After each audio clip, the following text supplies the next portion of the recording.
You're watching the Daily Climate Show on Sky News. Coming up, another oil and gas company posts record profits as the cost of living rises.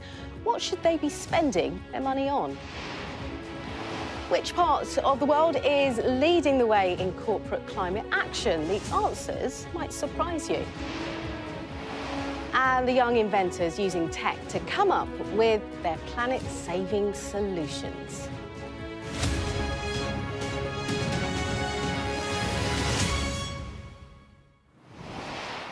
Hello and welcome to the UK's only daily climate news show where we track the changes happening to our world, hear from the people being hardest hit by those changes and report on the race for solutions. So we know that Shell has reported record profits in the first 3 months of the year, managing to capitalise on the current volatility in the world's energy markets. They made over $9 billion, that's more than £7 million, and the huge profits reported by both BP and Shell this week have led to renewed calls for a windfall tax. Ian King is our business presenter. Shell, the largest company in the FTSE 100, has today reported its best quarterly results in 14 years. The company reported profits during the first 3 months of this year of $9.1 billion. That compared with $6.4 billion for the final 3 months of 2021 and was up from $3.2 billion for the same 3 months last year. Now, that, of course, is partly down to higher oil and gas prices, but it also reflects in particular a stronger performance in liquefied natural gas, and that is a market in which Shell is the world's leading trader. And obviously, as a lot of countries, particularly in Europe, have sought to wean themselves off Russian gas, well, demand for LNG has just grown because that is one of the products with which countries are seeking to substitute their dependence on Russian gas. So Shell has benefited from that. Its trading division has also done particularly well during the quarter. That is not something that is automatically a result of higher oil and gas prices. It's very easy to lose money in that particular trading activity if you get things wrong. So Shell has done particularly well on that front as well. Now, this has inevitably led to some calls for a windfall tax on oil and gas companies, as did BP's strong results earlier this week. Now, there's something of a row been going on in Cabinet over this. The Chancellor, Rishi Sunak, has made clear that he would like to see oil and gas companies recycling more of those profits into the UK if they are to see off the threat of a windfall tax. Now, BP did that earlier this week. They announced that between now and the end of the decade, it will be investing some £18 billion here in the UK. Now, Shell has not gone into details today about how much it will be investing in the UK, but in total, it's expecting to invest between 20 and 25 billion pounds in the country between now and the end of the decade. Much of that, according to Ben van Beurden, the chief executive, will be in renewables products. Energy companies are in the spotlight this week, but the private sector more broadly has a huge role to play in helping the world hit its climate targets. Now, just a reminder, these are the big numbers that we're playing with now. And to slow climate change, we need to stop this number, the temperature, from going up. And to do that, we need to make sure that carbon emissions cut or at least balanced out by 2050. Now, ESG, that's environmental, social and governance, is, well, it's a big part of what businesses do the world over.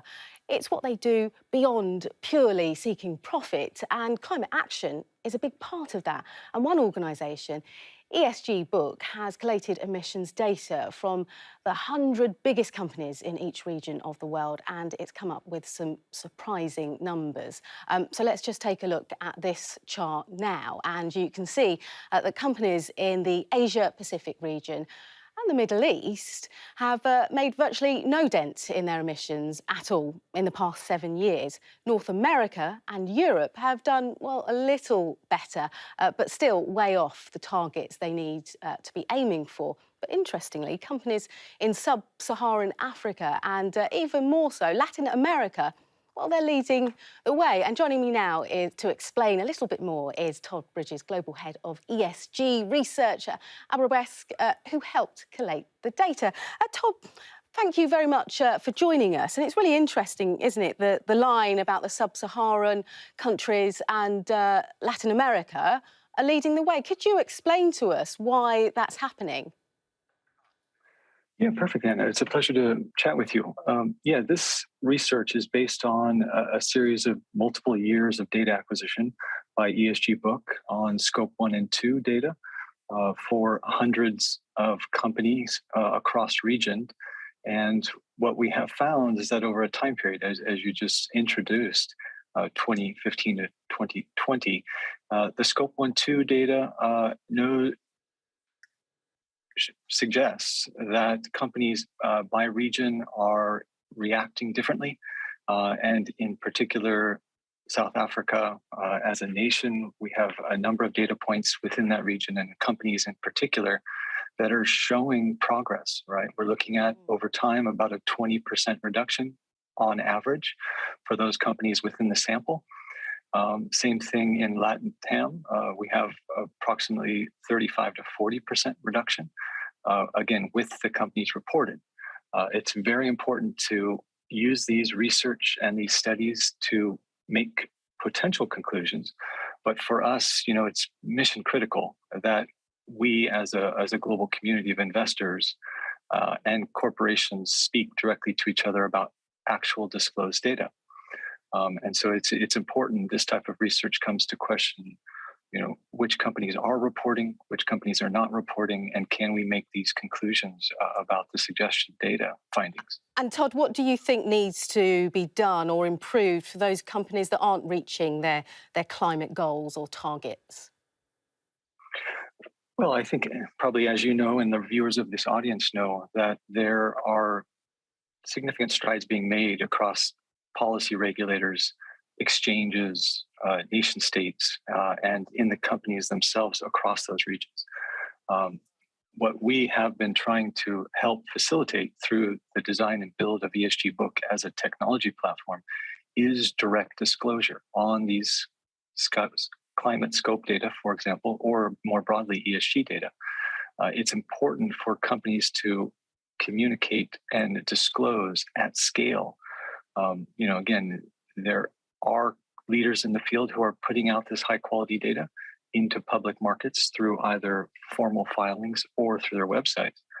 But what we have designed and built for the last 2.5, 3 years is a technology disclosure platform to help facilitate that disclosure across companies, not just public companies, but also privates.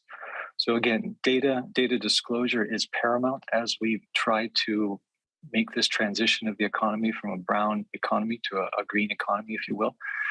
And the companies need to be able to have the tools at their disposal to signal to the markets what they're doing and quantitatively speaking, at the data level. Okay, Todd, thank you very much for your input today. Thank you. Well, let's get some of the day's other climate news now, because Baghdad has been hit by a severe sandstorm, stopping flights from the airport and sending dozens of people to hospital with breathing problems. Now, shops were closed on the streets of Iraq's capital as the storm restricted visibility, and anyone venturing out onto the streets wore a mask.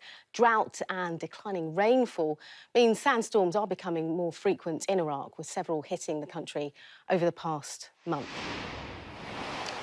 A global alliance has been launched in support of Vanuatu's bid for the International Court of Justice to consider the human rights impact of climate change. More than 1,500 organisations from 130 countries are backing the Pacific Island nation's action. Vanuatu itself, at high risk of climate impact, says the ICJ needs to protect vulnerable communities and the rights of residents who are at the front lines of climate change. Billions of birds have disappeared over the past 2 decades due to the destruction of their habitats, climate change and pollution. A review led by Manchester Metropolitan University found that of around 11,000 bird species, populations of half of them are falling. And one exception is among water birds, where populations living in wetlands in Europe and North America have risen 13% since 1970. And flying insects have declined nearly 60% in less than 20 years in the UK. The Kent Wildlife Trust and BugLife use the windscreen phenomenon to find out what's happening to bugs in the UK. The survey used data from drivers who reported the quantity of squashed insects they found on their car number plates after driving a certain distance. Well, the climate crisis is ever more urgent, and the people coming up with the solutions are getting younger, it seems. In the annual Raspberry Pi competition, children as young as 8 were asked to design tech that helped save the planet.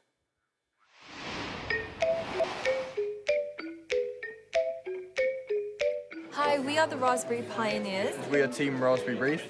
Hi, we are Sunflower Solar. Our invention is to help electricity from solar panels get around the world by creating the time zone so the solar panel moves in the direction of the sun. And we've created a domesticated house plant. People were gardening during COVID and lockdown. However, now that everything's come back to normal, there's a lot less produce is being made, and the prices are inflating at really high rates.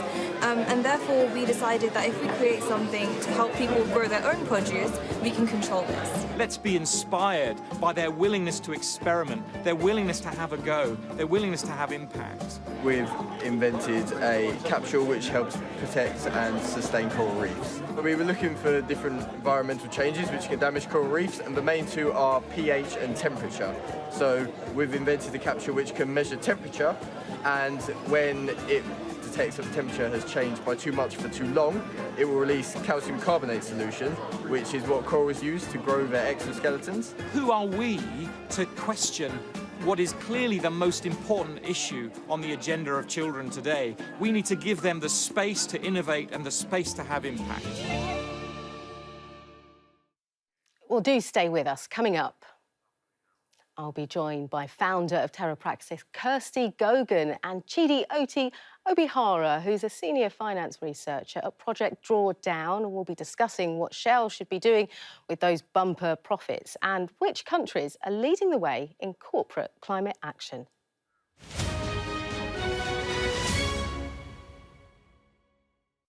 Hello and welcome back to the Daily Climate Show on Sky News. So let's get straight into some of those climate issues with founder of TerraPraxis, Kirsty Gogan, and Chidi Obihara, a senior finance researcher at Project Drawdown. Thank you so much for joining us today. Pleasure to be here. Thanks for having us.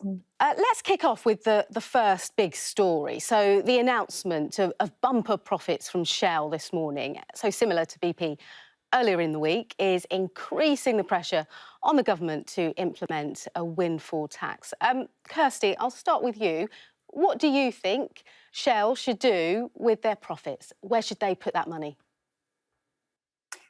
Well, I think, the government does have a real need to address the very near-term crisis that people are experiencing with the cost of living, and particularly the, incredible increases we've seen in energy costs that are pushing millions of people into energy poverty in this country right now. The opportunity for a windfall tax on the recent profits, the record-breaking profits, does seem like a sensible option that should be considered. Now, at the same time, the energy companies do also have, a real need to invest in the sort of longer term crisis that's also unfolding, which is the climate crisis and the need to invest in the clean energy transition. So there may be a way to combine these two requirements by earmarking some of that windfall for investment in clean energy and energy efficiency that can help protect consumers in future from the kind of price volatility and crunch that we've seen recently, as well as supporting the most vulnerable people in the near term as well. Chidi, there will be lots of people watching tonight and they'll be thinking, what they could do with a bit of help with their energy bills. Do you think a windfall tax would help those people? Well, there's a palette of things that government can do. Government can either impose a windfall tax on companies like Shell, which the Italians did this morning, for example. They imposed a 25% windfall tax on their energy companies. The French also did something similar. They placed a cap on EDF worth about 8.5 billion euros. So you can either impose a windfall tax on the companies, or you can cap the amount of money they charge consumers. Either way, you buffer consumers from this really large exogenous shock. I think policymakers have to make a choice about doing one or the other, but not doing either is going to be really challenging. We spoke on this program a couple of months ago, and I talked about how it's really obvious that there are no routes out of energy poverty that don't involve renewables. And here we are, months later, living that reality. Because while we listen to large corporate titans like Shell talk about, declaring $9 billion in profits, and talk about how they intend to put something like 5 or 6% of that towards transition. We know that BP, for example, is putting 12% of that towards transition. We know that Total Energies is putting 20% of its free cash flows towards transition.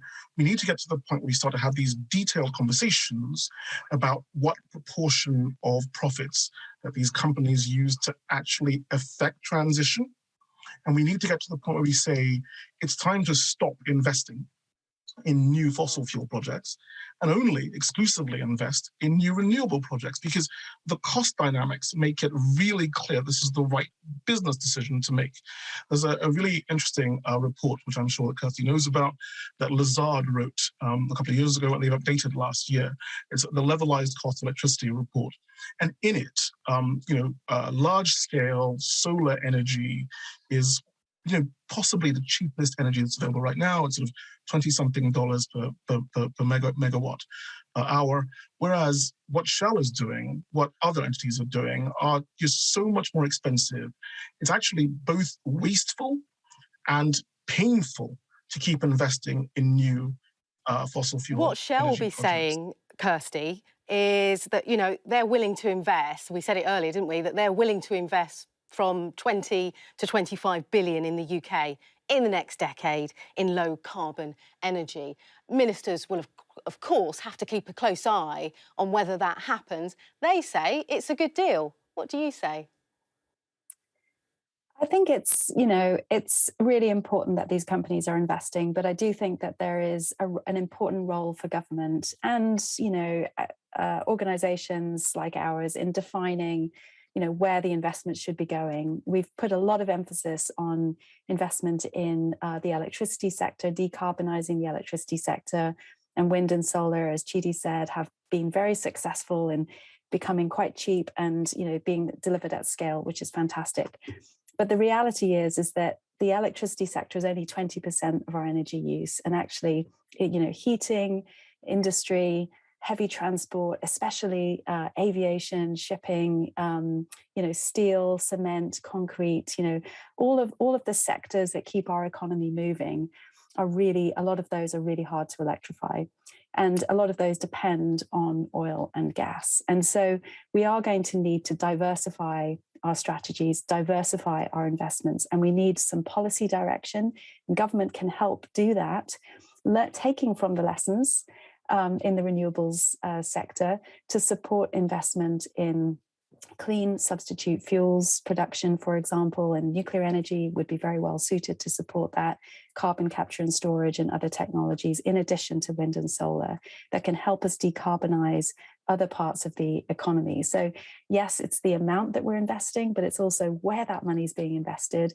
And, we have great examples of how government policy can support innovation that eventually does drive down costs and enables really competitive and very high quality technologies and coming to market. One example, of course, is famously, Elon Musk enjoyed some real investment from the US government that led ultimately to, the world's most successful electric car being commercialized.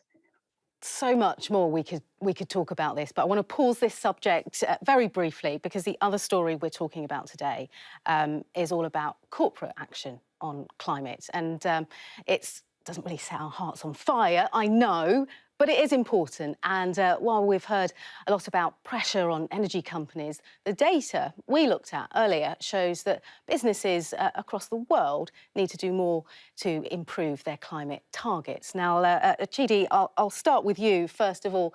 Are you surprised by that fact that we heard that sort of Sub-Sahara is leading the way and Latin America is leading the way in corporate climate action?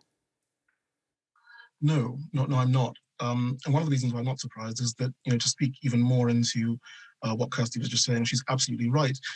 Industry and innovation have to play a big part as we move forward.